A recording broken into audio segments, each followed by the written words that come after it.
let's start with me and Wilbur are approaching the magic phonograph. Okay, so you want to go behind the counter. Yeah, I'd like to take a look at the magic phonograph. While our dear host is busy looking at watches to bring us. Yeah, well, when you cross the shop floor into the behind the counter, he's like, Gotta ask you, stay on the floor, please. Nothing for sale back there.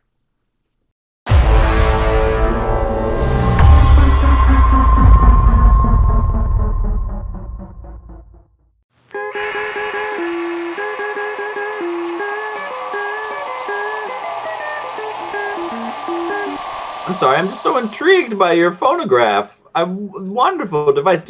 I just wanted to take a look at it. Oh, just a simple thing, please now. Look over there. yeah, undisturbed. He continues staring at you. Oh. And takes a 5-foot step forward. Ka-chunk. All right. Wilbur. Yeah. Could you do me a favor? Yeah. Could you talk to the man with no face and just try and get just a detailed record of the events of the last few days, if you can, and also, do some watch shopping. Look around, just generally, engage the man. Whose home we are currently posted up. Yeah, he's like, I heard if you retire with honors from Alma Gang, you get a watch. That is very true. And so just try and distract the man, for God's sake. Did you get a watch? I haven't retired yet. Okay, yeah, and we break I'm there. Still in my prime. Let's go ahead and have you roll stealth with advantage. His programming is such that Wilbur is actively doing priority number 1, right? Tend to customers. However, you are breaking rule 1. Do not let customers behind, the door. Stealth with advantage. Let's go. I'm setting the DC pretty high. It's an 18. I have physical dice. I have physical dice for this. Yeah. And I have a plus nothing. So that's a 12 or 3. All right, 12. Okay. So you make it to the phonograph before the shit hits the fan. So what would you like to do with your 6 seconds of fiddling with this object? So is it playing like a record? Mm-hmm. I want to take the needle off and take the record out. Nice. Okay. So what happens is E. Chesterfield falls quite literally to pieces. Like a loot box, gears, right, start pouring out of the face hole, right? He deflates just like a man who has been skinned and stitched together around a pile of metal. Yeah, Wilbur's just covered in like oil and gears, and then a deflated man suit just falls on him. He is screaming, right? Like, yes, the man just deflated in front of him. Unfortunately, no. Unfortunately for you, the constructs have a little bit more magic in them than what was keeping our good friend E. Chesterfield alive. Go ahead and roll the initiative. No. Yeah. Oh. So, Alberforce, you're first. Oh, jeez. Louise. I am not much of a fighting wizard. I'm going to say, Wilbur, don't just lie there. Right, and like a dead... It's Rusty Venture actually lost his skin when he became the giant caterpillar. It's just that exact animation. Yeah. We just recycled it. How many attacking constructs are there? So currently, uncountable swarm is pouring out of that room. Okay. Well, I'm gonna take the record from the phonograph and I'm just gonna smash it on the edge of the table. Yeah. Okay. I'm gonna throw it aside, and I'll say, "Don't worry, they're robots. They don't have souls." And I'm gonna throw a piece of table or something, or like a chest of drawers. I'm gonna use catapult to try and hit the swarm back a little bit to give us some space. So they need to make a dexterity test, DC 13. All right. So the swarm was rolling with advantage, but got a 1 and a 10, so it failed. Fuck them. So they're going to take 10 points of bludgeoning damage. Nice. Okay. a cabinet or something. Right. Something. You said you did 10? Yeah, 10. That's wild. Okay, cool. Hey. You have taken a drawer out of like a nearby, chifforobe or something, right? Yeah. And just vaulted it so forcibly into that room that the vast majority of them cannot currently even get out of there, right? Like you've just jammed it into the door panels perfectly, and you can just hear some of them have like gears that they've turned into like buzz saws, right? So they're like trying to cut through it, but they're tiny. You know what I mean? Right. So currently there are 12 left. Oh boy. Yeah. On Wilbur's turn, he casts jump on himself and just yeets himself out a window. Okay. I like that a lot. He's like, oh! He casts jump on himself, and it's like he got pulled on a wire. I mean, that's how we did it. Out the window. That is the magic, right? Like, unfortunately for you, the remaining 12 all begin spittering, sputtering, and coming in your direction. So I'm gonna fire off a couple rolls. What's your AC? 10, but I have shield. Okay. All right. So right now I've got 2 hits. All right. 2, 3, 4, 5. Okay, I've rolled 3 19 so far. 6. This is the last wave. 7 and a crit 20. 7 hits and a crit 20.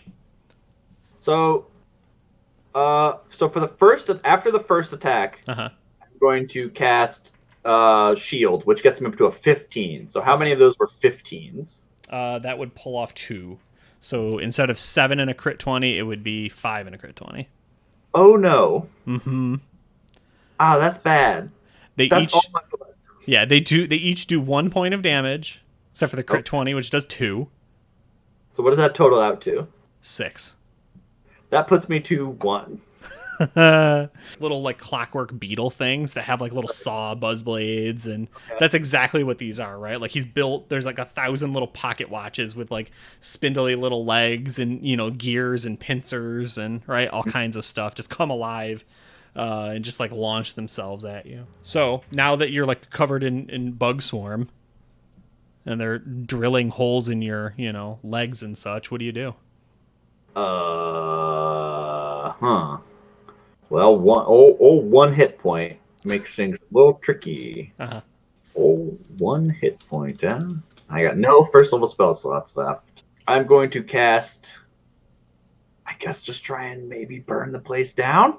Like we got Crave, Bonfire, Prestidigitation, and Minor Illusion. So unless there's a thing that I could Minor Illusion, that would maybe. Can I make sounds with Minor Illusion? I can, can't I? I think so. We at least ruled you could last time. Can I do Minor Illusion to recreate the sounds that the phonograph were making? Yeah, absolutely. Does that appear to do anything? Go ahead and roll Arcana. Ooh. Roll it with advantage. Ooh. All right. I'm at a +7 for Arcana. I got a 19. Nice. Okay. So, literally covered head to toe in 12 like evil, cursed watch bugs, right?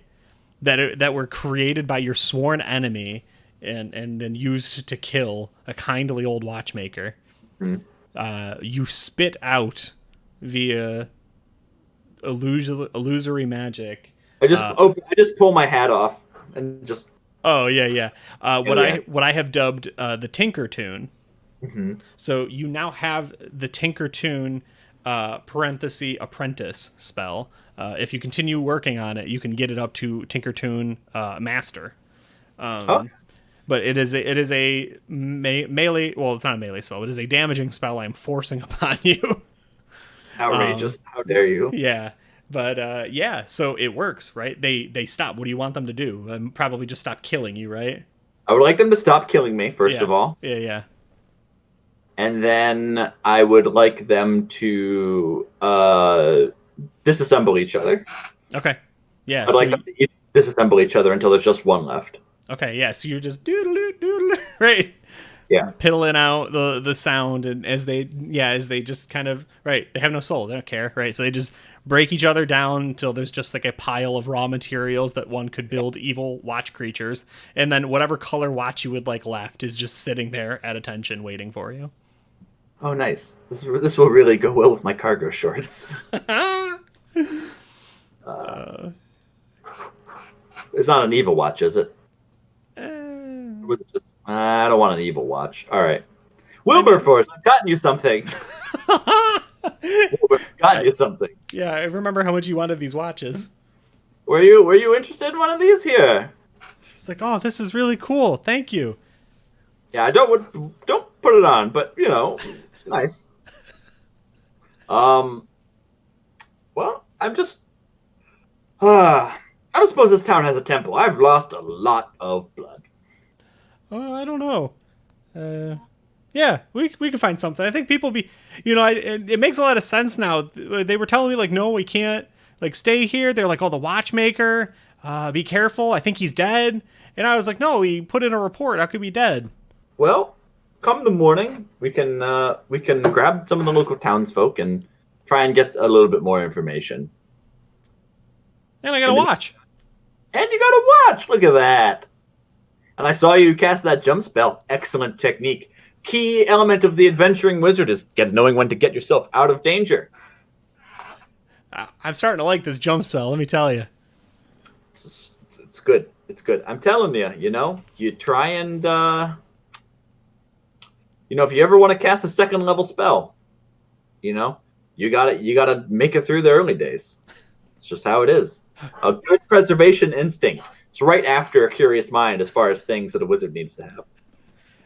Okay. Yeah, and he gets all excited. He looks around. He's like, I'm tired though. I think I'm gonna lay down. Yeah, no, that's good. Actually, I would definitely put your head between your knees.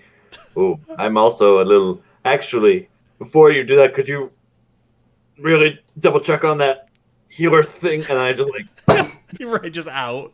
Yeah. Right, and so just the episode ends, fade to black, as Wilbur's like, Professor?